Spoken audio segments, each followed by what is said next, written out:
Hello everyone, welcome to the your favourite education channel dear school. और आज हम स्टार्ट करने वाले हैं अपनी क्लास 10th केमिस्ट्री का first chapter chemical reactions and equation. तो इस वीडियो में हम बेसिकली इस चैप्टर का पूरा इंट्रोडक्टरी पार्ट देखने वाले हैं कि इस चैप्टर में हम क्या क्या पढ़ने वाले हैं, क्या क्या इसके क्रूशियल इंपॉर्टेंट पॉइंट्स होने वाले हैं। Right, so let's start with the very first topic. पहले कुछ बेसिक सी चीजों को दोबारा से रिवाइंड कर लेते हैं जो अपनी जूनियर क्लासेस में हम पढ़ के आए हुए हैं। पहला टॉपिक है हमारा फिजिकल एंड केमिकल चेंजेस। हमारे एनवायरनमेंट में, हमारे नेचर में बेसिकली दो तरह के चेंजेस होते हैं। एक होता है फिजिकल चेंज, एक होता है केमिकल चेंज। अब हमें इनको देखना है कि ये क्या है, ठीक है। तो हम एग्जाम्पल से समझेंगे, उसके बाद हम इसका जो डेफिनेशन है उसकी तरफ जाएंगे। मैंने लिया है आप वाटर, ठीक है। मैंने किसी हैंड पंप से एक ग्लास वाटर ले लिया। दिस इज माय ग्लास, और इसमें मैंने पूरा भर के यहाँ पर पानी ले लिया, ठीक है। अब मुझे ये जो पानी है ये मैंने इसलिए भरा है क्योंकि मुझे इससे आइस क्यूब्स बनाने हैं, क्योंकि मुझे कोई शरबत बनाना है। तो मैंने क्या करा है, इसे रेफ्रिजरेटर में रख दिया है, फ्रीजर में रख दिया है, ठीक है। और यहां से मेरे पास इस पानी को जब मैंने जमाया तो मेरे पास छोटे छोटे से आइस क्यूब्स बन करके आ गए हैं, ठीक है। अब मेरा मन करा कि नहीं, शरबत तो नहीं पीना है, मुझे इससे दोबारा से पानी बनाना है और पानी का भी भाप बनानी है। तो मैंने क्या करा, इसको उबाला किसी चाय वाले बर्तन में, ठीक है। तो चाय वाले बर्तन में जब मैंने इसे उबाला तो जब मैंने इसके ऊपर लीड ढकी तो मैंने देखा उबालते वक्त उस लीड के ऊपर छोटी छोटी सी ड्रॉपलेट्स थी पानी की।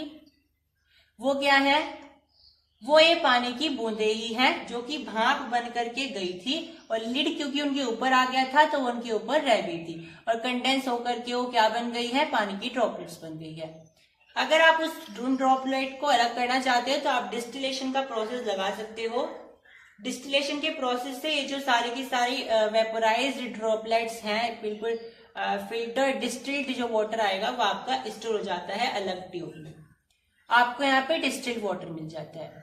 लेबोरेटरीज में, केमिस्ट्री की लेबोरेटरीज में खास करके आप डिस्टिल्ड वाटर का ही यूज करते हो, ठीक है, जो बैटरी वगैरह होते हैं इन सब में, ठीक है।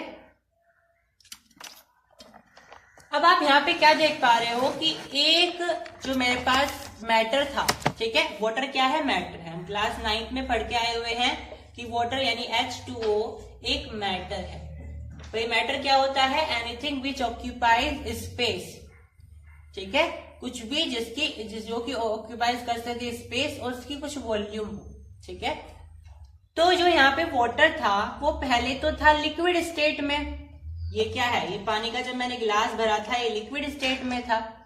जब मैंने इसे जमा दिया तो ये सॉलिड स्टेट में आ गया, और जब मैंने फिर से पिघलाया और भाप बना दी, अब ये गैसियस स्टेट में आ गया। है तो पानी ही, तो क्या मैं इस भाप से दोबारा पानी बना सकता हूं? बिल्कुल। भाई जो मैंने डिस्टिलेशन करी है वो किस लिए करी है, उन भाप से पानी बनाने के लिए। जब मैं यहाँ पे डिस्टिलेशन मैंने प्रोसेस लगाया तो मेरे पास यहाँ पे अलग से H2O मिल जाएगा, यानी फिर से मेरे पास यही चीज आ गई। इसका मतलब क्या है कि अगर आपके पास कोई ऐसा मैटर है जिसे आप दोबारा से रिवर्स कर सकते हो, वो रिवर्सिबल है, उसे आप बोलते हो फिजिकल चेंज। ऐसा नहीं है कि आपने किसी चीज से दूसरी चीज को बनाया है और आप फिर उस दूसरी चीज से पहली चीज नहीं बना सकते हो। एग्जाम्पल ये जो मैंने अभी बताया, पानी से आप बर्फ बना सकते हो, बर्फ से आप पानी बना सकते हो, ठीक है। अब दूसरा एग्जाम्पल अगर हम यहाँ पे समझें, आपके पास दूध होता है, मिल्क, और एक हम एग्जाम्पल लेंगे कैंडल का, ठीक है। मिल्क मेरे पास है, तो मिल्क के अंदर क्या होता है, लैक्टोबैसिलस,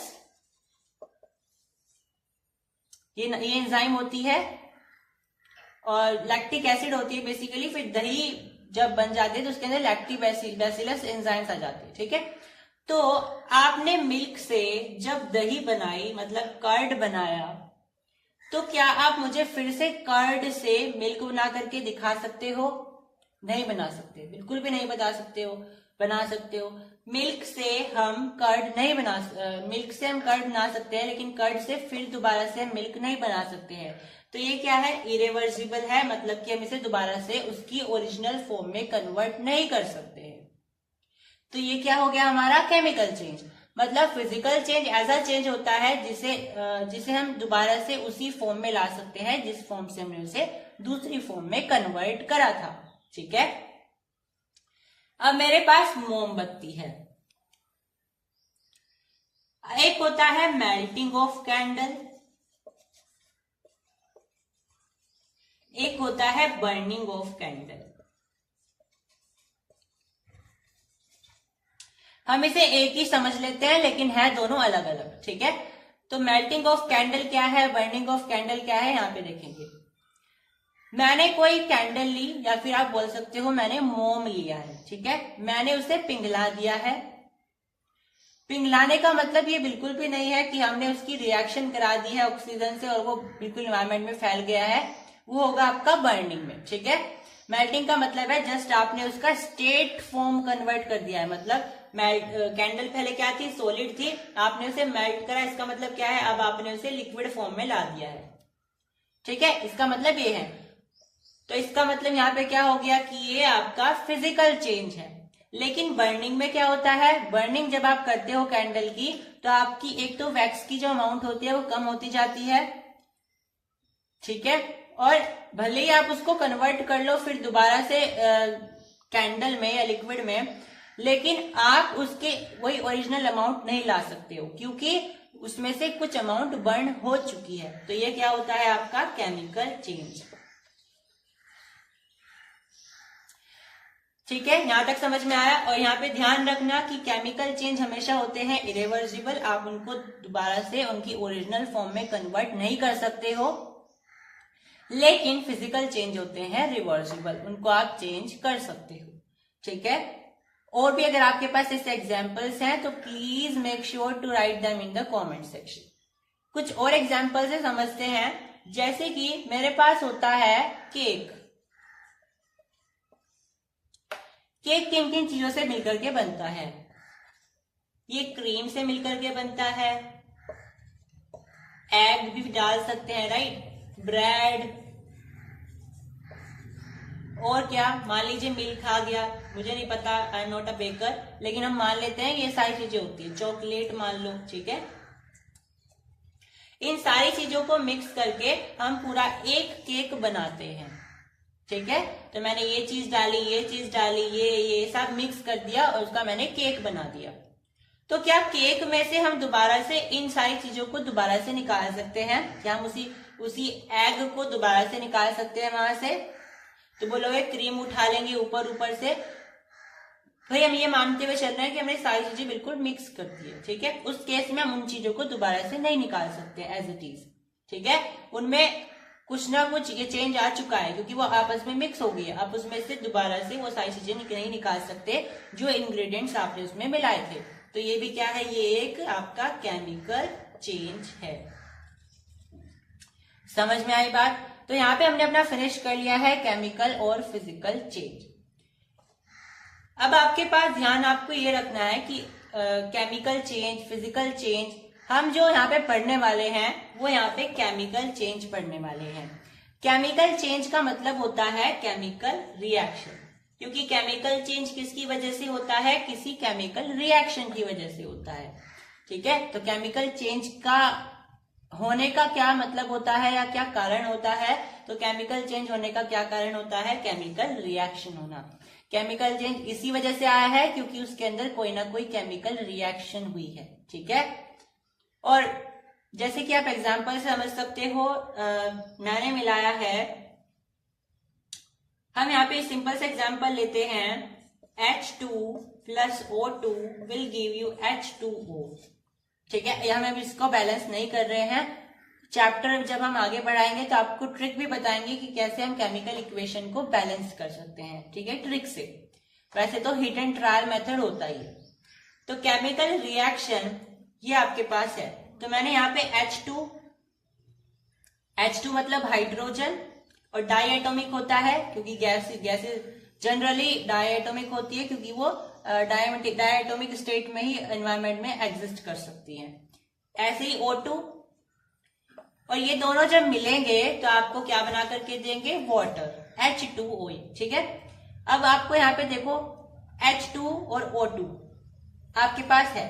अब आप H2O को अलग नहीं कर सकते हो H और O, किस मेथड से, फिजिकल मेथड से। ठीक है, ध्यान रखना, आप वाटर में से H और O यानी कि हाइड्रोजन और ऑक्सीजन अलग अलग नहीं कर सकते हो, लेकिन किससे, फिजिकल मेथड से।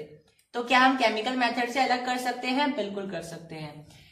H2O में से यानी वाटर में से हाइड्रोजन और ऑक्सीजन अलग अलग करने का हमारे पास तरीका होता है इलेक्ट्रोलिसिस, जो कि इसी चैप्टर में हम आगे पढ़ेंगे। ठीक है, तो ऐसी रिएक्शंस जिसमें हम प्रोडक्ट जिनसे बना है, जिनसे हमने रिएक्टेंट से प्रोडक्ट बनाया है, उसमें से हम रिएक्टेंट को दोबारा नहीं निकाल सकते हैं फिजिकल मेथड से, उनको हम बोलते हैं केमिकल चेंज। और अगर ऐसा ही कुछ हो लेकिन हम फिजिकल मेथड से निकाल सकते हैं, उसे बोलेंगे हम फिजिकल चेंज।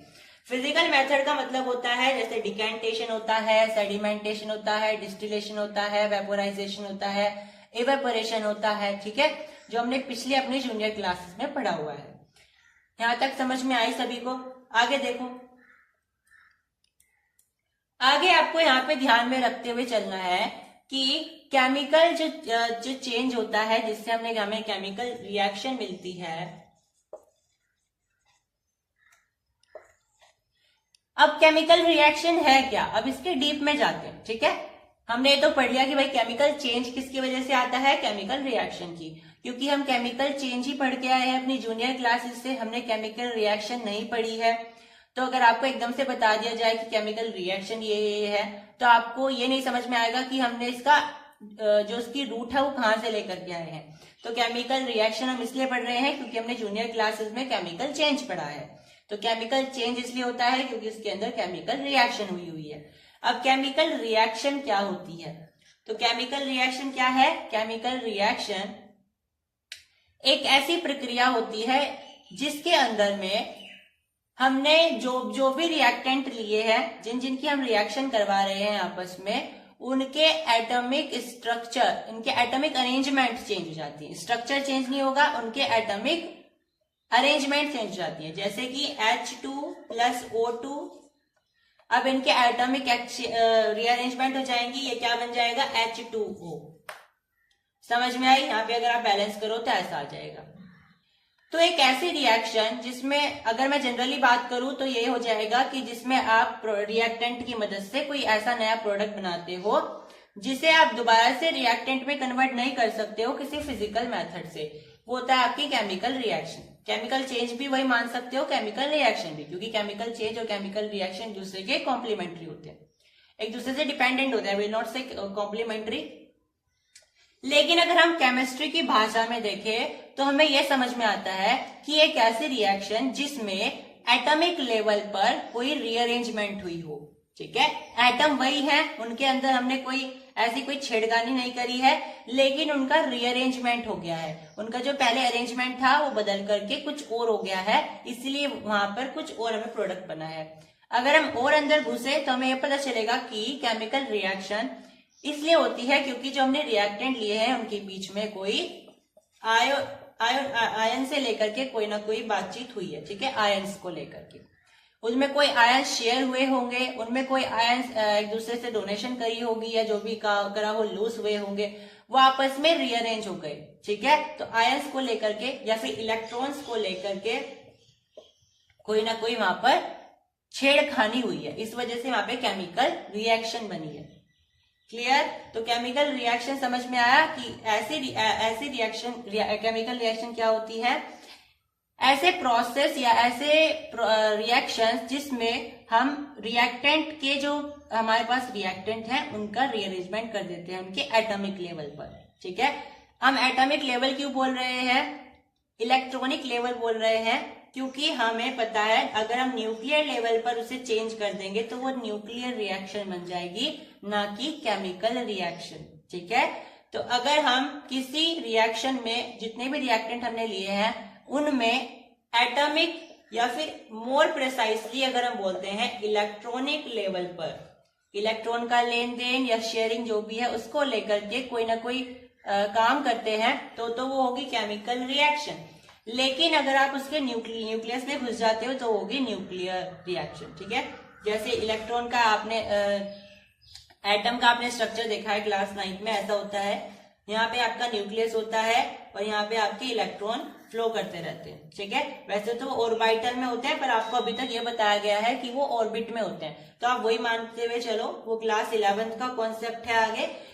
तो हमें ये पता है कि इलेक्ट्रॉन ऑर्बिट्स में ऐसे रिवॉल्व करते हैं और बीच में होता है न्यूक्लियस। तो अगर केमिकल रिएक्शन हो रही है इसका मतलब ये है कि ये इसको लेकर के कोई चेंज हुआ होगा।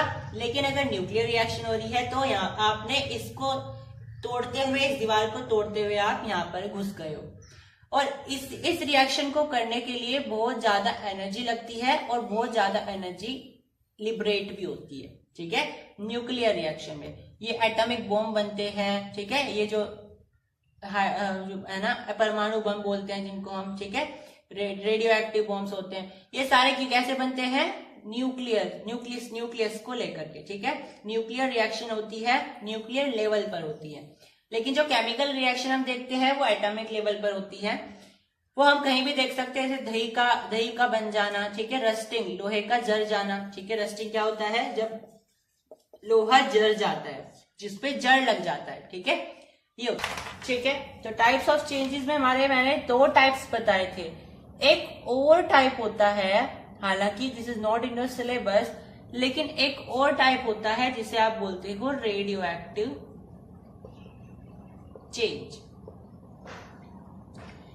ये वही है जो न्यूक्लियर चेंज हम बोल सकते हैं। ठीक है, जो न्यूक्लियस को हम न्यूक्लियस से रिएक्शन करा के जब हमारा बनता है। ठीक है, जैसे हमारा न्यूक्लियस होता है, ये हमारा इलेक्ट्रॉन होता है, और जब हम इसमें रिएक्शन कराएंगे डायरेक्टली टू द न्यूक्लियस, यानी हमने देखो यहाँ से हम यहाँ पर गए, थोड़ी एनर्जी यहाँ पे लगेगी तो थोड़ी एनर्जी लिबरेट होगी, और यहाँ पे जाते जाते हमें और एनर्जी लिबरेट होगी। ठीक है, क्योंकि ये जो दीवार होती है न्यूक्लियस की, ये बहुत ज्यादा मजबूत होती है, तो इसको तोड़ना इज वेरी डिफिकल्ट। ठीक है, तो हमारी ये रिएक्शन होती है न्यूक्लियर रिएक्शन, और इस चेंज को हम बोलते हैं radio active change. Clear? Now next, अब देखो कुछ ऐसे हम बोल सकते हैं कैटेगरीज होती हैं और कैरेक्टरिस्टिक्स होती हैं जिससे हमें पता चलता है कि यहाँ पे केमिकल रिएक्शन हुई है।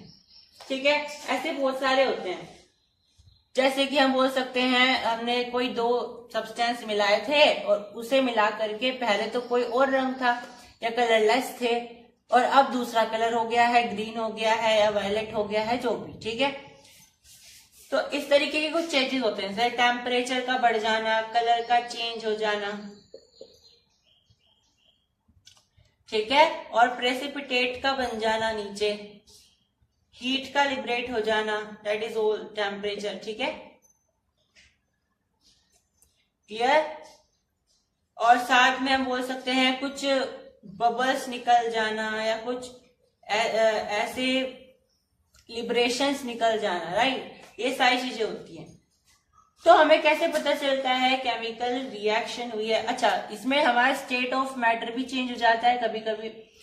तो हम बोलते हैं कि स्टेट ऑफ मैटर तो फिजिकल चेंज में भी होता है, फिजिकल रिएक्शन में भी होता है, और केमिकल रिएक्शन में भी होता है।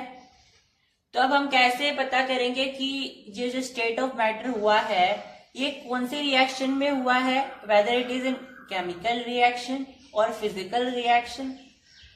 ठीक है, तो देखो, अगर एक रिएक्शन ऐसी है जिसमें केवल और केवल स्टेट ऑफ मैटर चेंज हुआ है और उसके साथ में कोई और ऐसी कैरेक्टरिस्टिक नहीं आई है जो केमिकल रिएक्शन होने के बाद आती है, तो इसका मतलब ये है कि वो आपकी कौन सी रिएक्शन है? वो आपकी फिजिकल रिएक्शन, या ज्यादा अच्छा रहेगा मैं ऐसा बोले कि वो फिजिकल चेंज है, क्योंकि इसमें कोई रिएक्शन नहीं होती। ठीक है, आप जस्ट उसका स्टेट ऑफ मैटर चेंज कर देते हो।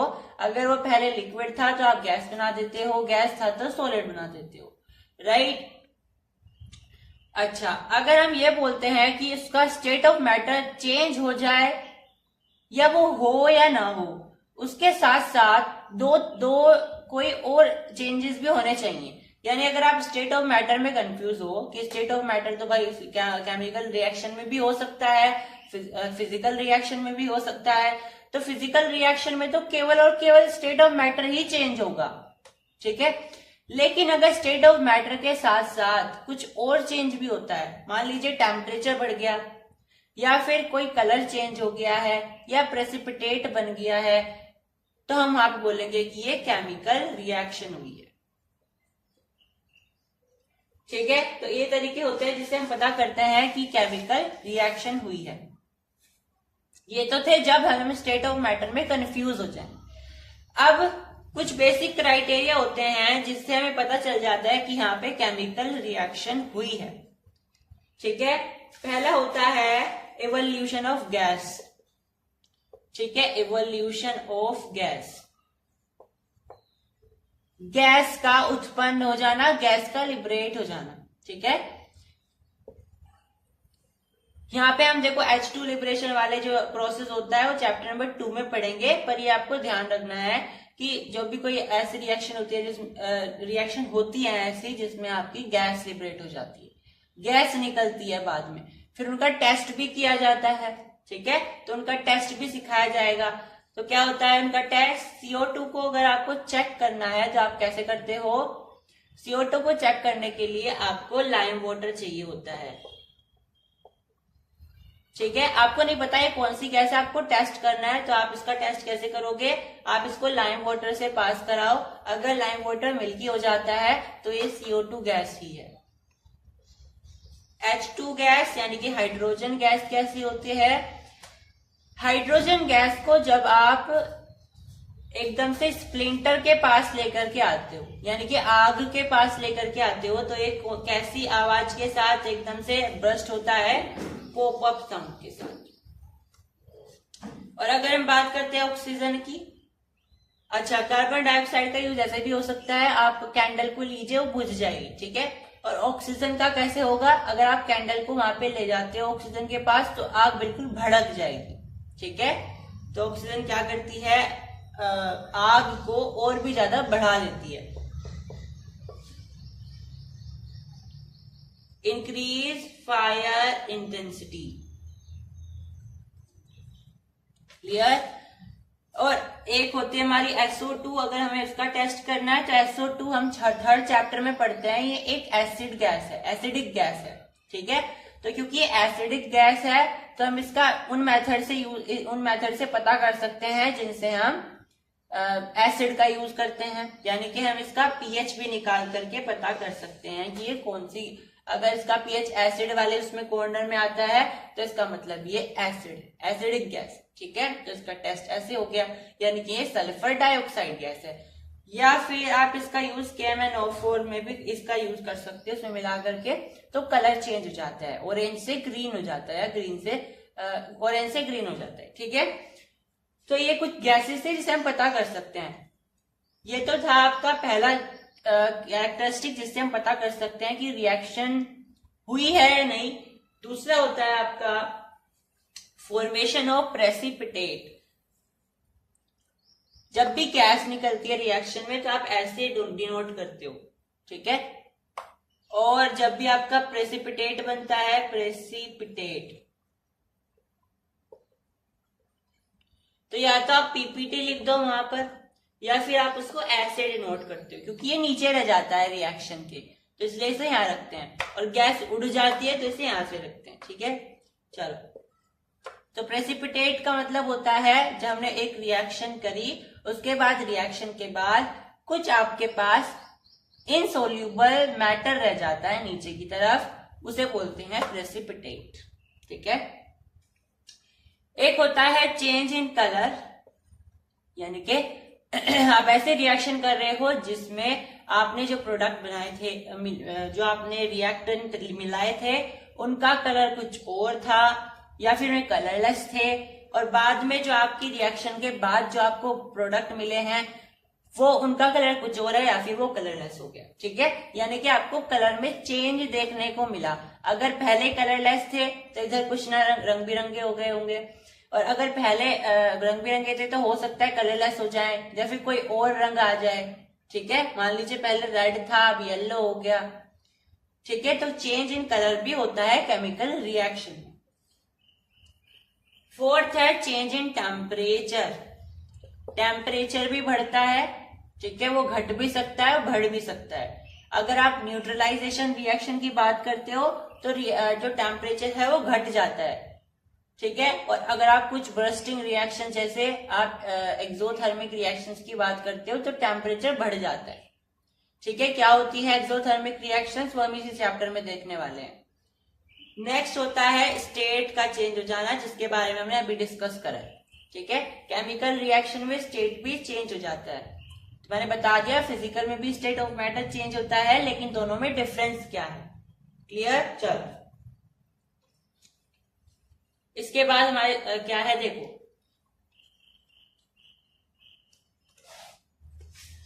तो हमारे यहाँ पे टाइप्स ऑफ रिएक्शन क्या होती है वो हम बाद में देखेंगे।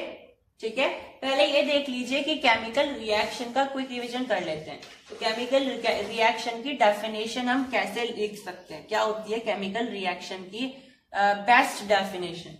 तो इसकी बेस्ट डेफिनेशन क्या होती है, केमिकल रिएक्शन, सिंपली आप ये भी लिख सकते हो कि केमिकल रिएक्शन वो होती है जिसमें रिएक्टेंट मिलते हैं और कुछ नया प्रोडक्ट बनाते हैं, और उन प्रोडक्ट से हम दोबारा से उसके रिएक्टेंट को नहीं बना सकते बिना किसी फिजिकल मेथड से। आपको वहां पे कोई मैकेनिकल मेथड यूज करना पड़ेगा। मैकेनिकल से मेरा मतलब है कोई जैसे इलेक्ट्रोलिसिस हो गया। ठीक है, कोई केमिकल मेथड आपको वहां पे यूज करना पड़ेगा। Chemical reactions involve breaking of old bonds, old chemical bonds, old chemical bonds। ठीक है, यहाँ पे old chemical bonds which exist between the atoms of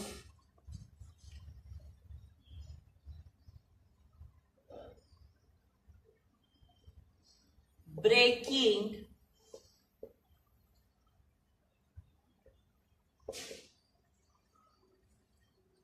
treating substance and then making of new chemical bonds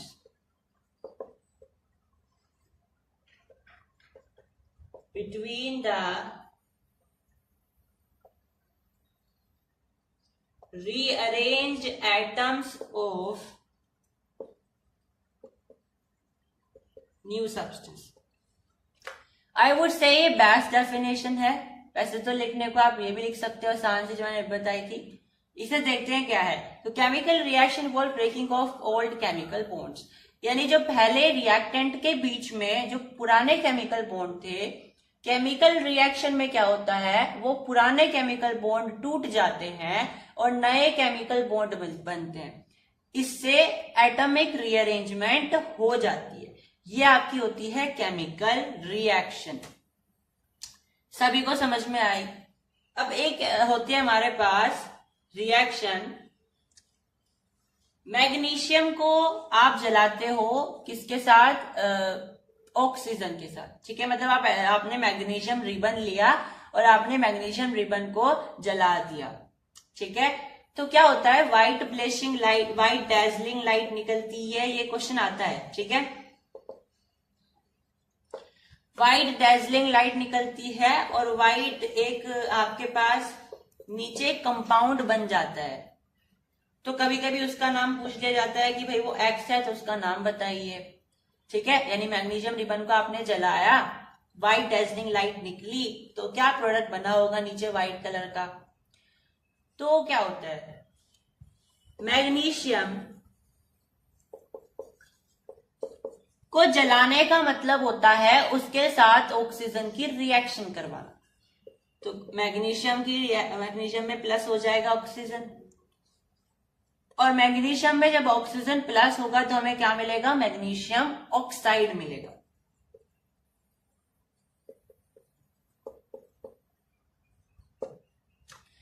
magnesium oxide मिलेगा,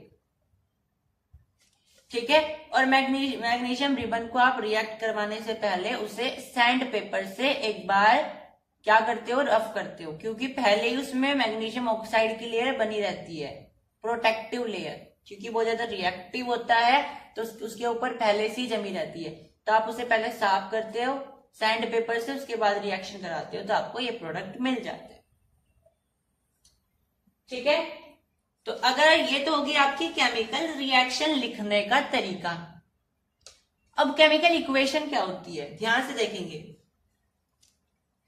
chemical equation भी वही है, बस इसे रिएक्शन को लिखने का तरीका बदल जाता है। जैसे अगर मैं इस वर्ड टू वर्ड लिखने की बजाय, जैसे magnesium plus oxygen will give you magnesium oxide, मैंने पूरा स्पेलिंग बाय स्पेलिंग बढ़िया तरीके से लिखा है।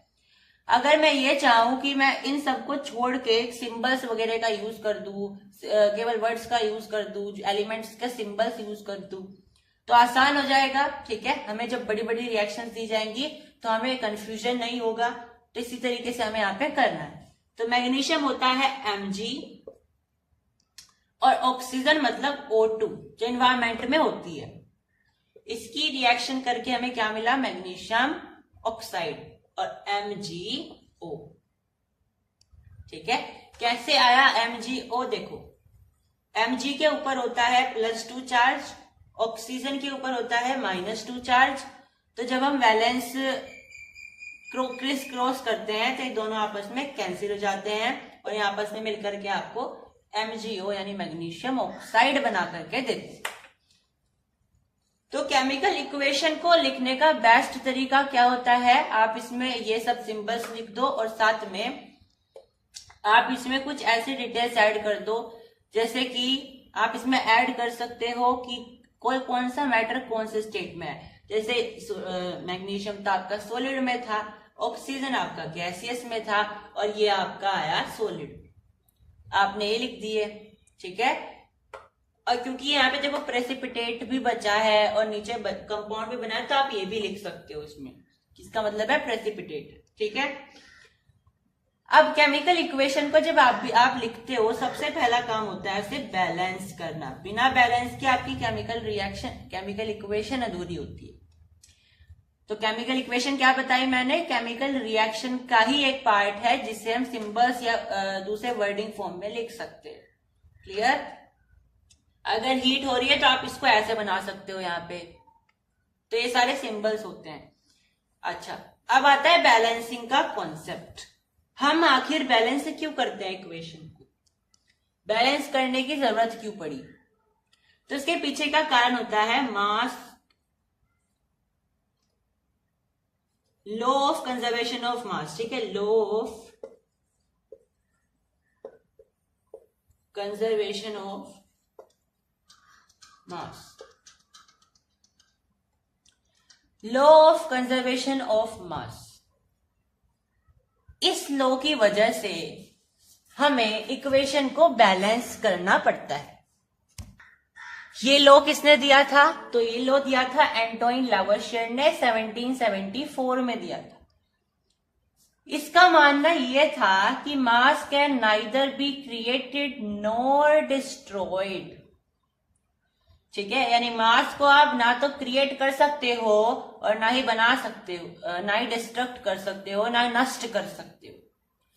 तो अगर मैं ये रिएक्शन ही लेकर के चलूं Mg + O2 तो मुझे क्या मिल रहा है, MgO। अगर मैं यहां मॉलिक्यूल की बात करूं तो यहां पे देखो एक मॉलिक्यूल है, ठीक है, और इसका पूरा का पूरा एक एटम है। ये एक मॉलिक्यूल है पर इसके 2 एटम आ गए, ठीक है, यहाँ पे एक अगर मोल तो देखो यहाँ पे दो ही एक ही है, तो इसको हम छोड़ सकते हैं। लेकिन अगर यहाँ बात करें एटम की, तो यहाँ एक ही एटम है, यहाँ 2 एटम है। अब अगर हम इधर चेक करें तो मैग्नीशियम के कितने एटम है? 1 है, और ऑक्सीजन का भी 1 है, यानी यहाँ पे 2 थे और यहाँ पे 1 हो गया। ये 1 एटम कहाँ गया? तो law of conservation of mass के अनुसार तो कोई भी रिएक्शन ऐसी नहीं होगी जिसमें हम किसी मास को घटा सकते हैं, कोई ऐसा नहीं होगा हम एक्स्ट्रा बना सकते हैं। तो यानी हमें ये कहीं ना कहीं बैलेंस करना पड़ेगा, ठीक है, नहीं तो ये इस लॉ का क्या कर देगा? अनादर कर देगा, इसको डिसरिस्पेक्ट कर देगा। तो बैलेंसिंग के तरीके क्या होते हैं? बैलेंसिंग के आप मेरी एक ट्रिक भी है, उसे भी हम देखेंगे। तो पहले आप अपनी हिट एंड ट्रायल मेथड देखिए। हिट एंड ट्रायल मेथड जो आपकी एनसीईआरटी कहती है। हिट एंड ट्रायल मेथड में होता है कि आप कर करके देखो, लगा के देखो, अच्छा यहाँ पे ये आ जाएगा, है ना, यहाँ पे ये आ जाएगा, ऐसे। हिट एंड ट्रायल मेथड का वही मतलब वही होता है, ठीक है। जैसे देखो, सबसे पहले तो आप ये काम कर लिया करो, जब भी आपको बैलेंस करनी होती है इक्वेशन, ऐसे यहाँ पे कॉर्नर बना लिया करो, क्योंकि हमें जो भी यहाँ पे जो भी नंबर लिखना होता है यहाँ पे, वो इसके बाहर ही लिखना होता है। अब यहाँ पे चेक करिए, इसका 1 था, इसके 2 हैं। यहाँ पे इसका तो 1 है पर इसके 2 हैं, यानी क्या मैं यहाँ पे 2 लगा दूं? बिल्कुल भी नहीं, क्योंकि हमें इसके बाहर तो घुसना ही नहीं है, ना इसके पीछे लगाना है। तो एक ही ऑप्शन बचा, इधर रखना पड़ेगा। बिल्कुल सही है, तो मुझे यहाँ पे 2 रखना पड़ेगा। समझ आई? लेकिन अब बाहर 2 रखने से क्या हुआ? ये 2 mg का भी आ गया और ये 2O का भी आ गया। ये अब दोनों के लिए है, लेकिन मुझे ऑक्सीजन के लिए चाहिए था। अब यानी कि मैग्नीशियम आपका अनबैलेंस हो गया, अब मैग्नीशियम को करना पड़ेगा, यानी ये 2 आप यहां पर भी रख दो। अब बैलेंस हो गया 2 mg, 2 mg, O2, O2। Clear हुई बात? ये होता है आपका हिट एंड ट्रायल मेथड। इस तरीके से आप करते हो, ये फटाफट हो जाता है अगर आपका दिमाग चलता है तो उस समय पर। एक और तरीका होता है जो कि मेरी ट्रिक है, उसे हम करते हैं। देखो,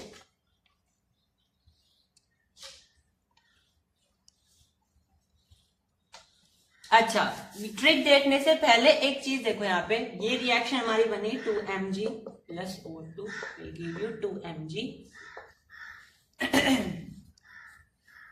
अब तुम सोच रहे होंगे ये क्या है? तो वैसे तो ये मोल नंबर होता है, लेकिन इसे हम बोलते हैं स्टीशियोमेट्रिक कोएफिशिएंट। मैंने आपको प्रीवियस वीडियो में कहा था कि हम स्टीशियोमेट्री पढ़ने वाले हैं। स्टीशियोमेट्री तो आपकी क्लास 11th में है, लेकिन उसका छोटा सा पार्ट स्टीशियोमेट्रिक कोएफिशिएंट आपको क्लास 10th में दे दिया गया है, ठीक है। तो स्टीशियोमेट्रिक कोएफिशिएंट क्या होता है? जब भी आप किसी कंपाउंड के आगे ऐसे मोल लगा देते हो, कोई संख्या लगा देते हो, उसको आप बोलते हो स्टीशियोमेट्रिक कोएफिशिएंट है उसका। ये क्या रिप्रेजेंट करता है कि इसमें कितने मोल हैं, ठीक है। अभी के लिए इतना ही ध्यान रखना है हमें, स्टीशियोमेट्रिक कोएफिशिएंट का मतलब ये होता है, ठीक है। अब वो ट्रिक देख लीजिए जिससे हम बैलेंस कर सकते हैं इक्वेशन को। अब बैलेंस ये अभी हुई नहीं है, हमें बैलेंस करनी है, तो यहाँ पे लिख लेते हैं दोबारा से mg प्लस O2 MgO। अब जितने भी कंपाउंड हैं उतने वेरिएबल मान लो। वेरिएबल तो आप देखो, कंपाउंड का मतलब ये है कि कितने कितने आपके पास चीजें हैं, सब्सटेंस हैं। तो एक सब्सटेंस ये है, एक सब्सटेंस ये है, एक सब्सटेंस ये है, A B C, ऐसे आप 3 मान लो, ठीक है। इसके पास यहाँ पे कुछ नहीं है आगे, ना यहाँ पे पीछे है कुछ भी, तो यहाँ पे सिंपल A आ गया, ठीक है। अब A किसके बराबर होगा? इधर से देखो C में जो ये mg है ये भी 1 है, तो यानी कि A C के बराबर हो गया। अब O2 देखो, O2 है तो 2B किसके बराबर हो गया? ये C एक बार ही है तो C के।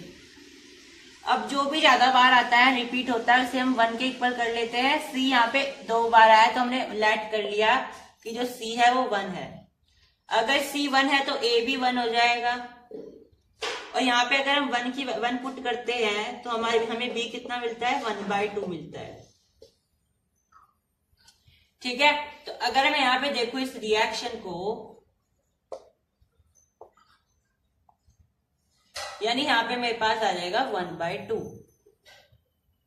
अब ऐसे हम लिखते नहीं है, हमें तो प्रॉपर चाहिए होती है संख्या। तो इसे हटाने के लिए हमें क्या करना पड़ेगा, 2 से सारे मल्टीप्लाई कर दो ऊपर की साइड। यहाँ 2 आ जाएगा, यहाँ 2 आ जाएगा, यहाँ पे 2 आ जाएगा, ये 2 से 2 कट जाएगा। मेरे पास जो फाइनल बैलेंस्ड इक्वेशन आएगी वो कुछ ऐसी दिखेगी। ठीक है, जैसे एक और एग्जांपल समझते हैं।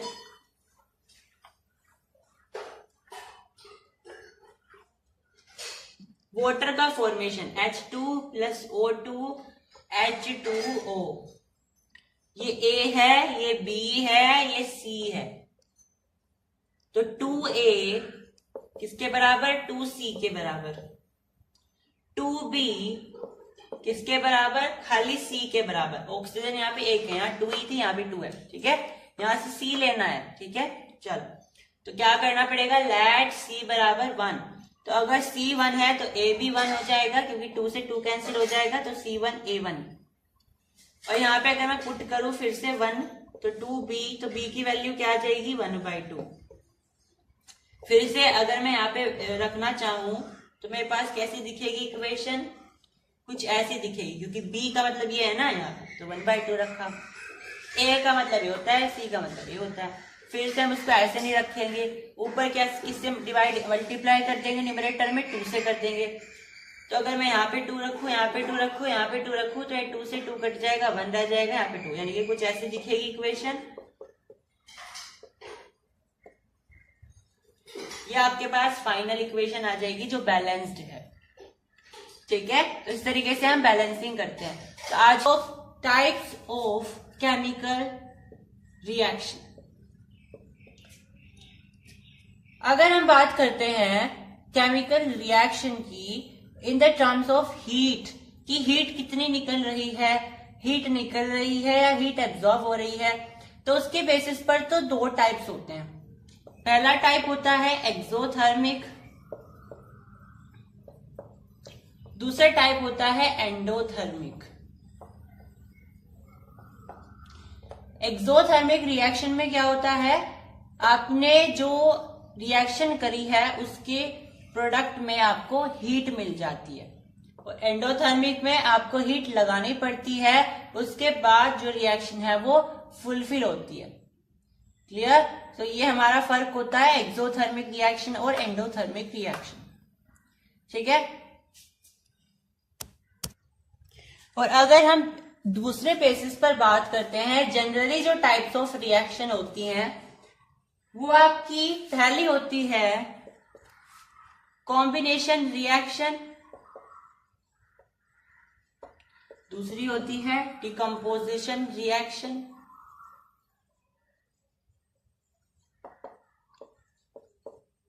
थर्ड होती है डिस्प्लेसमेंट रिएक्शन,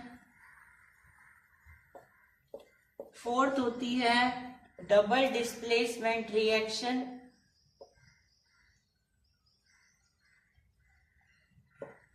फिफ्थ होती है रिडॉक्स रिएक्शन, और 6 और 7 में आप ये मान सकते हो। ठीक है, तो अगर मैं यहाँ पर बात करूं एग्जाम्पल्स की, तो अगर हम यहाँ पे कॉम्बिनेशन रिएक्शन की बात करते हैं, तो कॉम्बिनेशन रिएक्शन ऐसी होती है जो आपके पास रिएक्टेंट होते हैं वो कंबाइन होकर के आपको एक प्रोडक्ट देते हैं। For example C + O2 will give you CO2। ठीक है, ये आपको पूरा टोटल CO2 दे देंगे। तो ये दोनों के दोनों कंबाइन होकर के हमें एक प्रोडक्ट दे रहे हैं। डिकम्पोजिशन का होता है उल्टा, अगर आपके पास कोई प्रोडक्ट है तो अगर आप उसे डिकम्पोज करोगे तो उनके अंदर जो भी आपके पास एलिमेंट्स हैं उनके अलग अलग आपके पास रिएक्टेंट निकल जाएंगे एज अ प्रोडक्ट। जैसे H2O है, तो H2O को अगर मैं डिकम्पोज करूं इलेक्ट्रोलिसिस से तो मेरे पास H2 अलग निकल जाएगा, O2 अलग निकल जाएगा। ठीक है, डिस्प्लेसमेंट रिएक्शन होती है जब आप, जैसे यहाँ पे देखते हैं मेरे पास है HCl प्लस Na, यानी सोडियम की रिएक्शन मैंने HCl से कराई, क्या बनेगा NaCl प्लस H2, राइट। तो जब यहाँ पे हमारा एक एलिमेंट डिस्प्लेस हो जाता है, ठीक है, Na इसके साथ आ जाएगा और H बाहर निकल जाएगा, तो उसे बोलते हैं डिस्प्लेसमेंट रिएक्शन। और अगर दोनों हो जाए तो हमारा हो जाएगा डबल डिस्प्लेसमेंट रिएक्शन, ठीक है। जैसे एग्जांपल समझते हैं, ये XX है, ये Y X Z है, ये Y U है, ठीक है। जो हमारे यहाँ पे प्रोडक्ट बनेगा वो क्या बन जाएगा, X इसके साथ आ गया, X Y आ गया, प्लस Z U के साथ आ जाएगा, तो X U के साथ आ गया, क्योंकि जनरली पॉजिटिव होता है आगे, तो पॉजिटिव नेगेटिव के साथ जाएगा और पॉजिटिव फिर नेगेटिव के साथ जाएगा, यानी कि Y आपके पास Z, ठीक है। आप ऐसे समझ सकते हो। क्लियर हुई बात सभी को।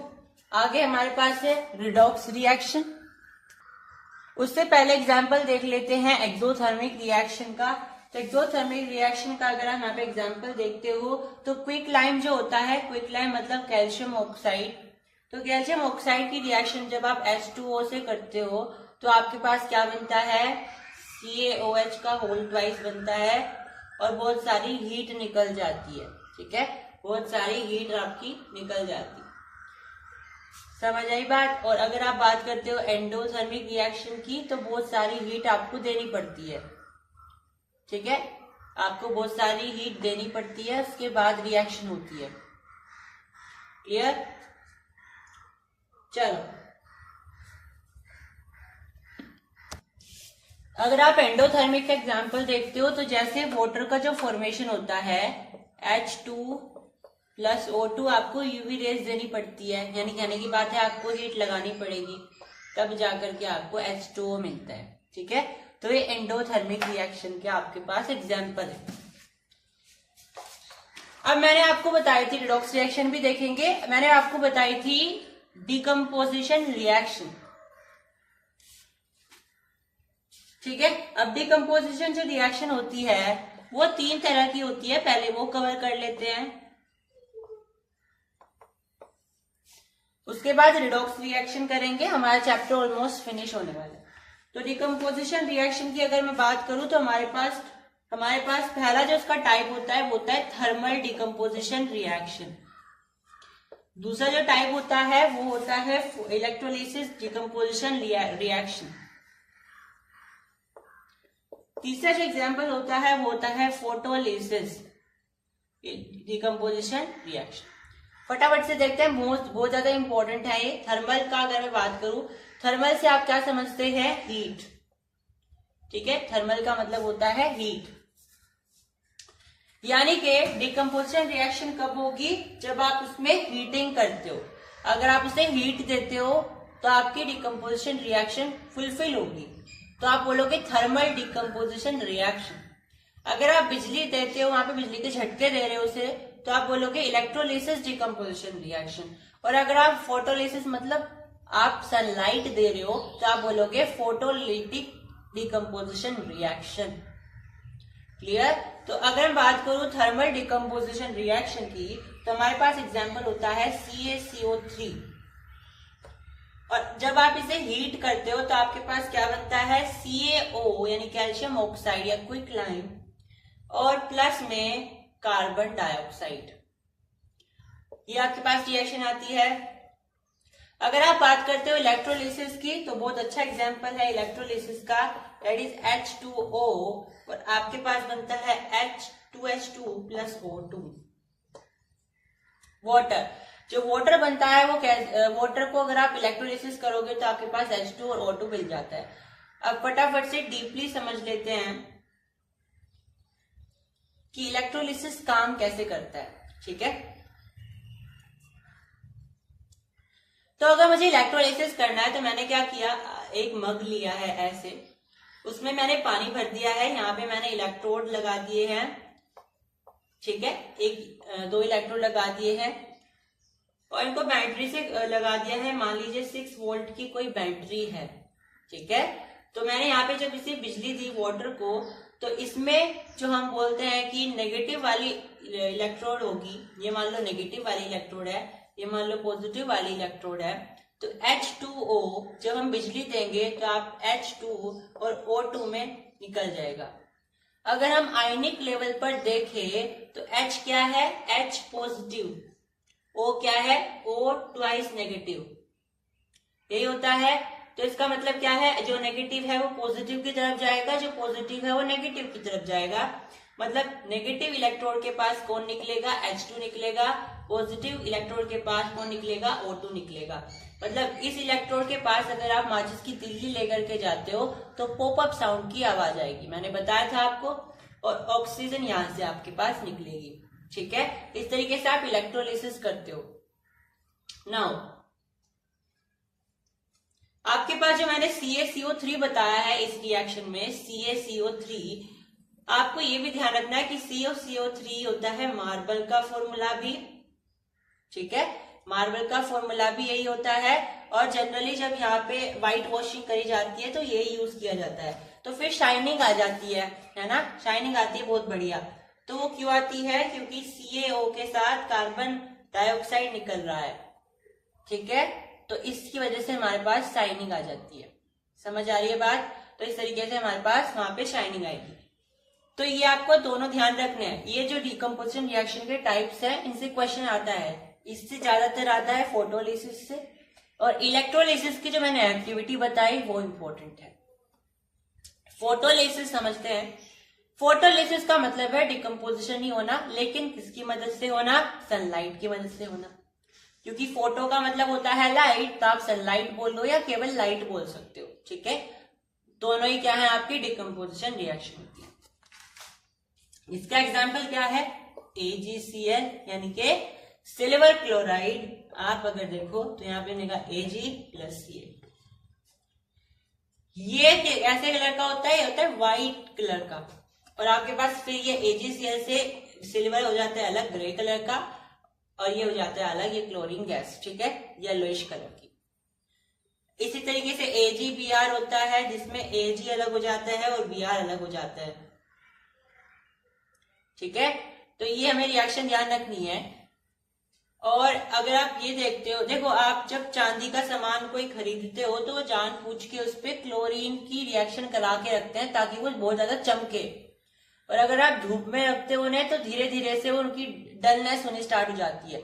तो वो डलनेस नहीं होती, वो उनका रियल कलर आ रहा है। ठीक है, जो उन्होंने आपको जो है चकमा दे दिया है, आपको लूट लिया है, पहले से उन्होंने उसके ऊपर क्लोरीन की परत चढ़ा दी थी ताकि वो बहुत ज्यादा चमके, व्हाइट व्हाइट सा। ठीक है, लेकिन असल में क्या होता है, AgCl वो आपको देते हैं, और जब आप उसको धूप में लेकर के जाते हो तो वो Ag और Cl2 नाम की गैस बन जाती है। ये तो गैस निकल जाती है, आपके पास ये बचता है जिसे आप कहते हो हमें सुनार ने लूट लिया है। राइट नाउ, अब इसके यूज पूछे जाते हैं, फोटोलिटिक डिकम्पोजिशन रिएक्शन के यूज पूछे जाते हैं। तो इसका यूज होता है आपके पास ब्लैक व्हाइट फोटोग्राफी में। ठीक है, जो आपके पास ये रिएक्शन थी ना, Ag+Br, इसका यूज होता है ब्लैक व्हाइट फोटोग्राफी में। ये आपको ध्यान रखते हुए चलना है। ठीक है, यहां तक समझ में आया सभी के? एक बार फिर से रिवीजन करा देते हैं सारी रिएक्शंस का, ताकि आप बिल्कुल अच्छे से समझ जाए। तो आपके पास पहली रिएक्शन मैंने कौन सी बताई थी? पहली रिएक्शन मैंने आपको बताई थी कॉम्बिनेशन रिएक्शन। तो कॉम्बिनेशन रिएक्शन कैसी रिएक्शन होती है, जिसमें दो या दो से ज्यादा रिएक्टेंट मिलकर के एक प्रोडक्ट बनाते हैं। ठीक है, जैसे कि आपके पास होता है Mg+O2 MgO, जैसे कि C+O2 CO2, जैसे कि H2+O2 H2O। बहुत सारे एग्जांपल्स होते हैं। चलो, उसके बाद डिकम्पोजिशन रिएक्शन तीन तरह की जो मैंने अभी बताई है, थर्मल, फोटोलिटिक और इलेक्ट्रोलिटिक। ठीक है, इनके एग्जांपल मैंने अभी आपको बताए हैं। उसके बाद रिएक्शन होती है आपके पास डिस्प्लेसमेंट रिएक्शन, जिसमें आपका सिंगल एलिमेंट या सिंगल रिएक्टेंट डिस्प्लेस हो जाता है दूसरे रिएक्टेंट के साथ। जैसे Zn प्लस CuSO4, तो क्या करेगा ये Zn, क्या करेगा इस Cu को निकाल देगा यहाँ से। ऐसा क्यों होता है? क्योंकि रिएक्टिविटी सीरीज के अनुसार जो एलिमेंट्स ऊपर आएगा with respect to another element वो उससे ज्यादा रिएक्टिव होता है।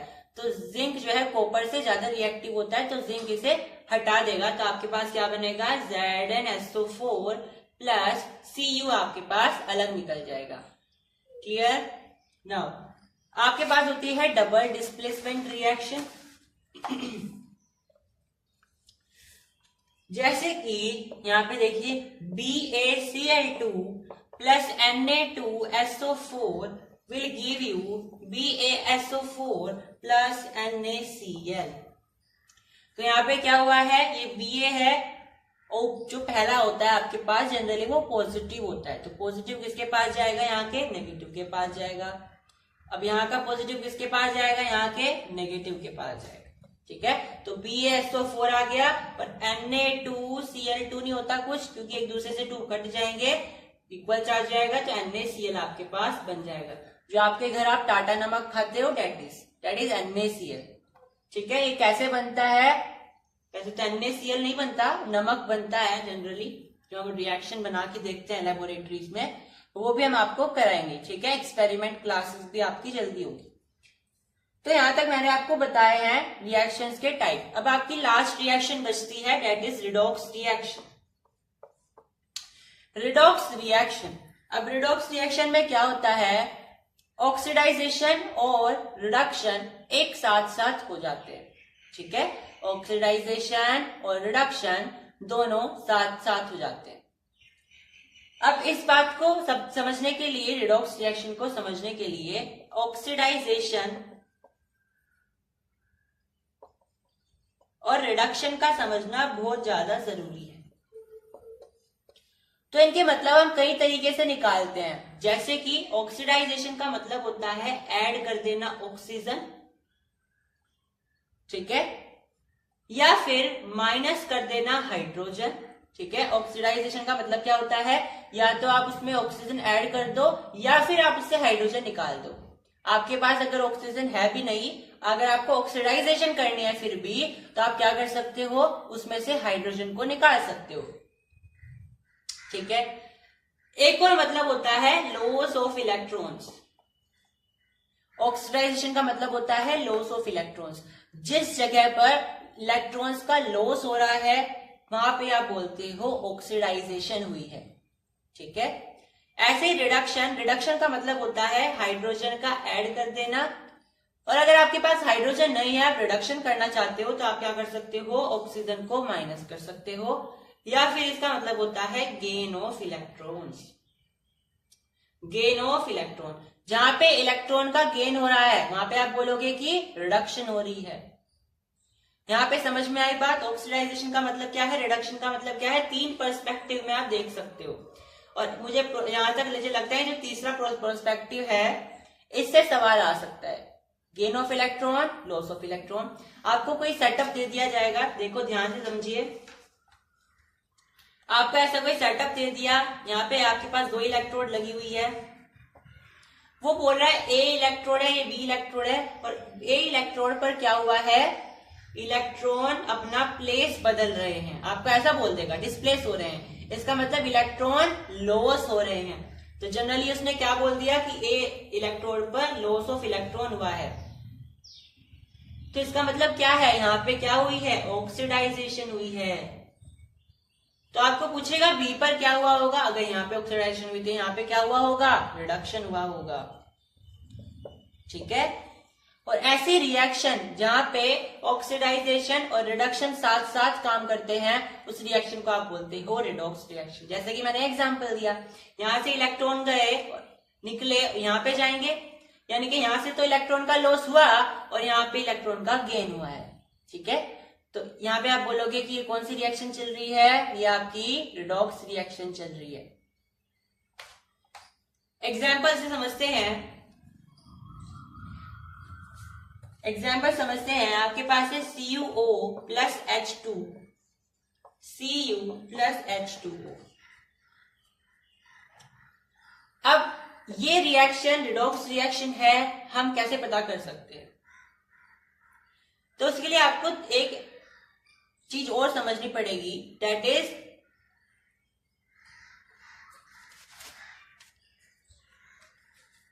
आपको यहां पे समझना पड़ेगा कि रिड्यूसिंग एजेंट क्या होता है,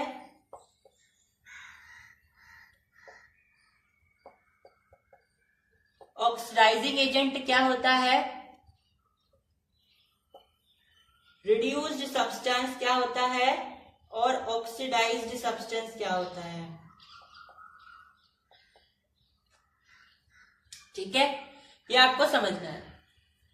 अब यहां पे देखिए, रिड्यूसिंग एजेंट का मतलब है वो कंपाउंड या वो एलिमेंट जिसकी वजह से जो रिडक्शन है वो हुआ है, मतलब उसके पास ऑलरेडी हाइड्रोजन होगी, इसलिए वो रिडक्शन कर पा रहा है। समझ रहे हो? तो रिड्यूसिंग एजेंट कौन होगा?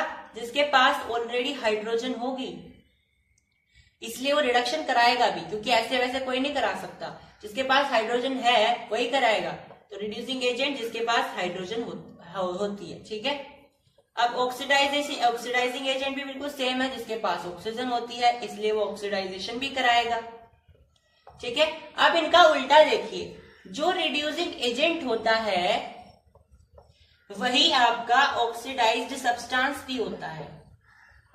ये ट्रिक है, बच्चे इसमें कंफ्यूज हो जाते हैं। आपको पूछा जाएगा रिड्यूस सब्सटेंस निकालो, ऑक्सीडाइजिंग एजेंट रिएजेंट निकालो, है ना, आप इनमें कंफ्यूज हो जाओगे। तो ये ट्रिक है, जो रिड्यूसिंग एजेंट होता है वही ऑक्सीडाइज्ड सब्सटेंस भी होता है, और जो ऑक्सीडाइजिंग एजेंट होता है वही रिड्यूस्ड सब्सटेंस भी होता है।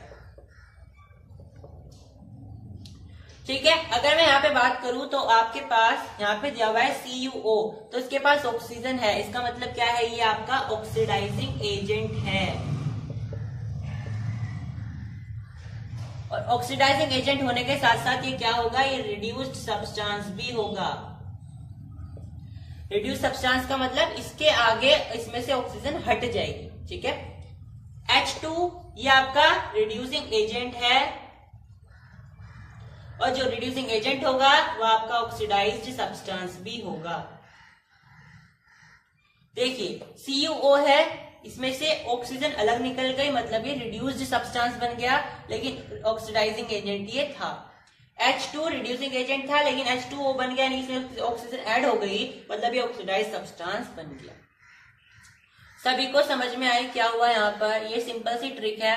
जिसके पास ऑक्सीजन आपको दिखाई दे रही है वो आपका ऑक्सीडाइजिंग एजेंट बन जाएगा, जिसके पास आपके पास हाइड्रोजन दिखाई दे रही है वो आपका रिड्यूसिंग एजेंट बन जाएगा। और ऐसा भी हो सकता है कि कोई एक होगा आपके पास, मान लीजिए एग्जाम्पल ले लेते हैं, आपके पास ऐसा कोई एलिमेंट है XO, यानी ऑक्सीजन है इसके साथ, प्लस में आपके पास Y दे दिया, ये हाइड्रोजन है ही नहीं। आपको पता करना है रिड्यूसिंग एजेंट क्या है, ऑक्सीडाइजिंग एजेंट क्या है।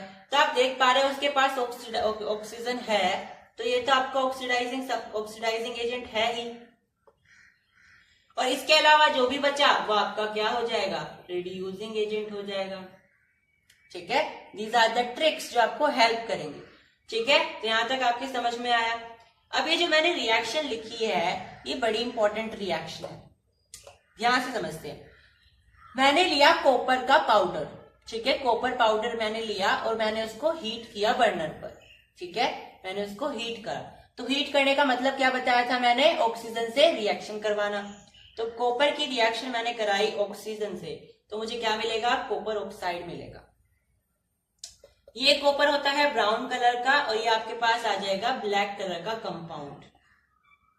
अब मेरा मन करा कि मुझे इस कॉपर ऑक्साइड से दोबारा से कॉपर को अलग करना है, तो मुझे क्या करना पड़ेगा? अब इसका हाइड्रोजन से रिएक्शन करानी पड़ेगी, यानी मुझे इसे रिएक्शन करानी पड़ेगी हाइड्रोजन से, यानी मुझे रिडॉक्स रिएक्शन करनी पड़ेगी। तो यहाँ पे मेरे पास मिल जाएगा S। ठीक है, समझ में आया बात? तो ये ऐसे हमने यहाँ पे करा। रिडॉक्स रिएक्शन भी हमारी कंप्लीट होती है। तो आज हमने सारे के सारे जो टाइप्स हैं केमिकल रिएक्शन के वो कंप्लीट कर लिए। ठीक है, आगे जो हमारा टॉपिक बचता है वो है आपके पास करोजन एंड रेसिडिटी।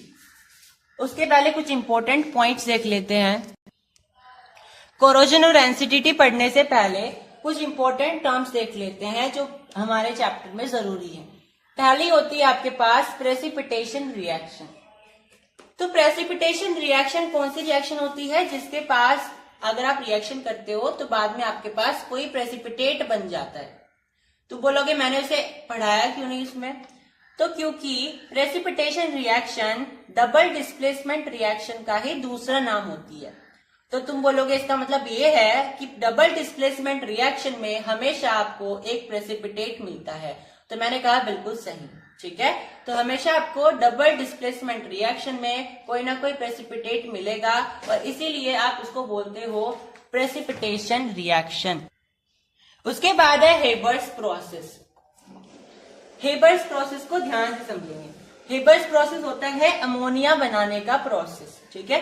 ये कैसे बनता है? देखो यहां पे देखो, मैंने ली नाइट्रोजन की डायटोमिक गैस, ठीक है, plus 3 mole of H2 hydrogen की डायटोमिक गैस, और मैंने यहाँ पे क्या किया है, इसको 400 से 450 डिग्री सेल्सियस और 200 ATM मतलब कि 200 एटमॉस्फेरिक प्रेशर पर रखा और मुझे क्या मिला है 2NH3, 2 mole of ammonia gas मुझे मिल गए।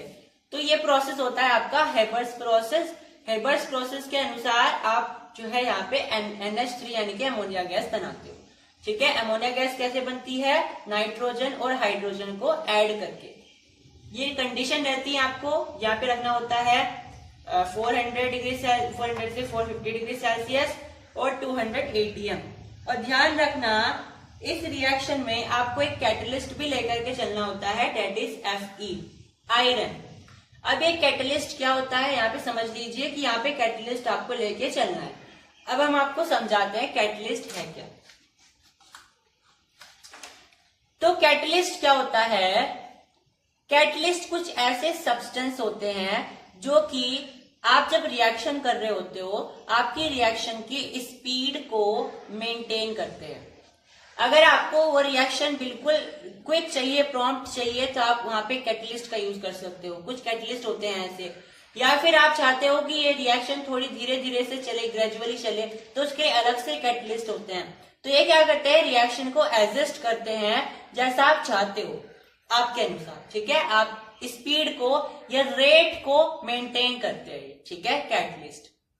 जैसे कि हमारी बॉडी में जो एंजाइम्स होते हैं वो क्या होते हैं? वो होते हैं बायोलॉजिकल कैटलिस्ट, ठीक है। आपके अंदर बहुत सारे ऐसे न्यूट्रिशनल कंपोनेंट होते हैं, पेप्सिन होते हैं, पेप्सिन जो एंजाइम है वो प्रोटीन वगैरह को करती है, ट्रिप्सिन है ना। ये जो सारी चीजें होते हैं एंजाइम्स होते हैं, और ये एंजाइम्स क्या करते हैं? एंजाइम्स को ये जो आपके एंजाइम्स होते हैं ये आपके न्यूट्रिशन कंपोनेंट को डिकम्पोज करते हैं, ठीक है। उनमें से लेते हैं, ठीक है, फूड को डिकम्पोज करके उसमें से न्यूट्रिशनल कंपोनेंट निकालते हैं, ठीक है। तो ये आपके बायोलॉजिकल कैटलिस्ट हो गए एंजाइम्स, ठीक है। अब हमारे चैप्टर का लास्ट पार्ट है, that is corrosion and rancidity. Corrosion का मतलब क्या होता है? कोरोजन का मतलब होता है एक ऐसा प्रोसेस जिसमें मेटल्स खराब हो जाते हैं, या तो वो सड़ जाते हैं, ईटन अप हो जाते हैं एयर, मॉइस्चर, केमिकल्स के एक्ट से, ठीक है। तो corrosion is a process in which metals are eaten up, जिसमें मेटल्स क्या हो जाते हैं? ईटन अप हो जाते हैं। किसके एक्शन से? एयर के एक्शन से, मॉइस्चर के एक्शन से, या फिर केमिकल्स के एक्शन से, ठीक है। रस्टिंग, रस्टिंग क्या होता है? तो देखो कोरोजन ही होता है रस्टिंग भी, लेकिन इसे अलग से नाम दिया गया क्योंकि ये कोरोजन ऑफ आयरन है। तो अगर आयरन का कोरोजन हो रहा है तो आप उसको स्पेशल नाम दे देते हो, दैट इज रस्टिंग। ऐसे अगर सिल्वर का हो रहा है कोरोजन तो आप उसको अलग से नाम दे देते हो, टार्निशिंग, ठीक है। तो रस्टिंग आपका होता है आयरन के साथ, ठीक है। तो रस्टिंग देखिए, रस्टिंग भी वही है, कोरोजन ऑफ आयरन, आप इसमें वही सेम डेफिनेशन लिख सकते हो।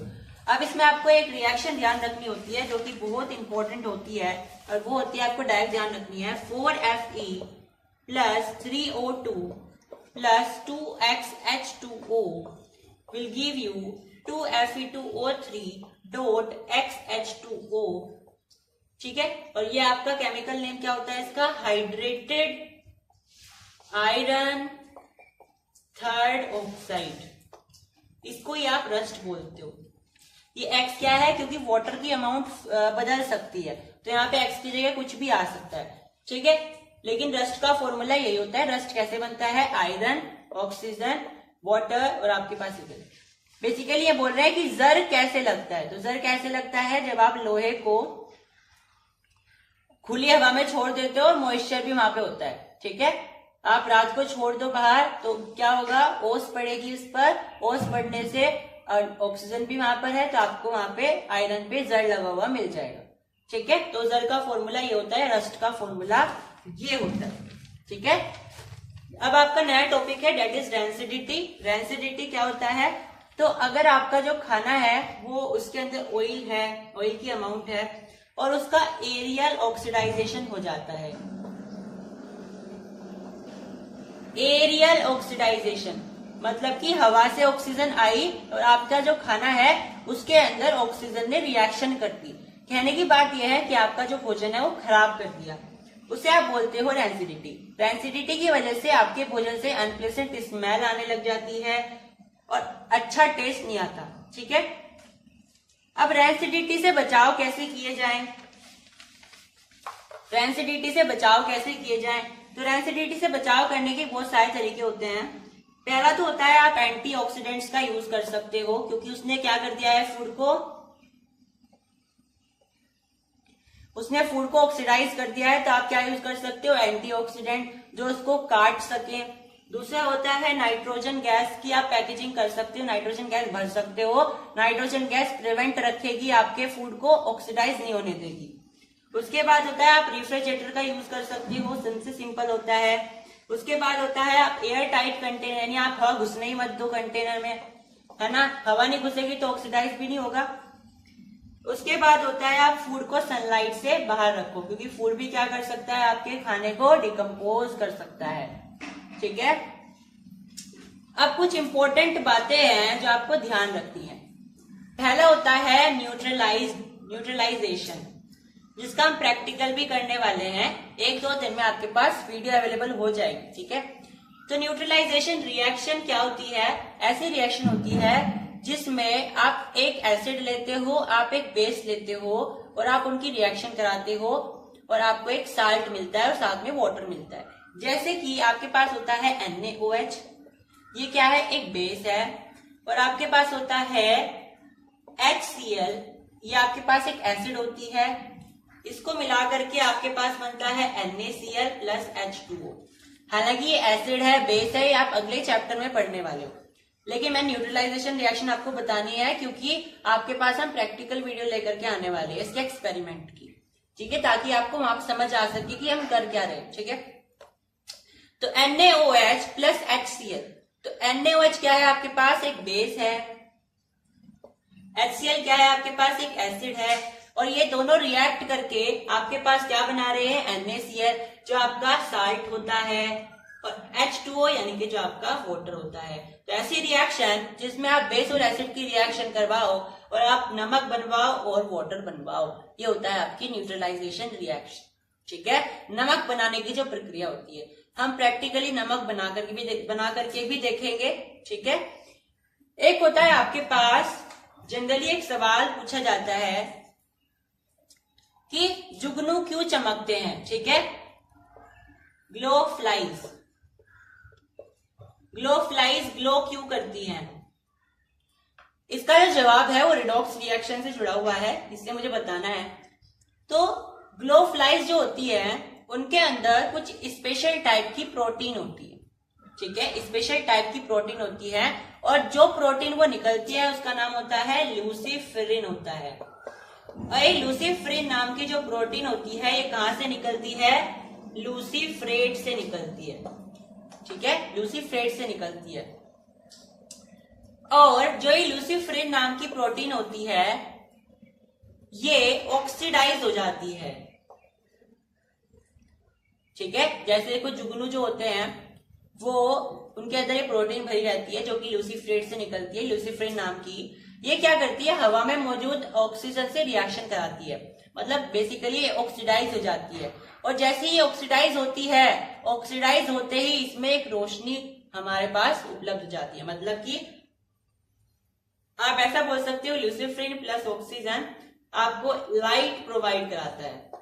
तो तुम बोलोगे क्या दिन में ही, तो क्या रात में ही होती है ये रिएक्शन? नहीं, ये दिन में भी होती है, लेकिन दिन में जो सनलाइट होती है उसकी रोशनी की वजह से वो जो लाइट होती है निकलती है जुगनू में, वो आपकी नलिफाई हो जाती है, न्यूट्रल हो जाती है। ठीक है, इसलिए आपको रात में दिखाई देती है, क्योंकि रात में ऐसा कोई चांदना होता नहीं है, रोशनी होती नहीं है, तो इसीलिए आपको यहाँ पे समझना है। तो लूसीफेरिन जो है ऑक्सीजन से रिएक्शन कराती है और आपको लाइट देती है, इसीलिए जुगनू जो है चमकते हैं। समझ आई? यहाँ पे आपका कॉन्सेप्ट हुआ खत्म, आपका चैप्टर नंबर 1 हुआ फिनिश।